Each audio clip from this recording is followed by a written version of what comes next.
ಶ್ರೀನಿವಾಸಪುರ ತಾಲೂಕಿನ ಅಡ್ಡಗಲ್ ಗ್ರಾಮದ ಬಳಿ ಬೆಳ್ಳಂಬೆಳಗ್ಗೆ ಜವರಾಯ ಅಟ್ಟಹಾಸ ಮೆರೆದಿದ್ದಾನೆ.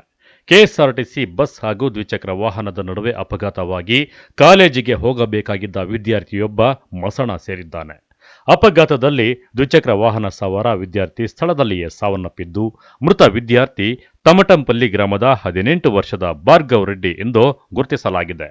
ಮೃತ ವಿದ್ಯಾರ್ಥಿ ಚಿಂತಾಮಣಿ ಖಾಸಗಿ ಕಾಲೇಜಿನಲ್ಲಿ ವಿದ್ಯಾಭ್ಯಾಸ ಮಾಡುತ್ತಿದ್ದ ಎಂದು ತಿಳಿದು ಬಂದಿದೆ.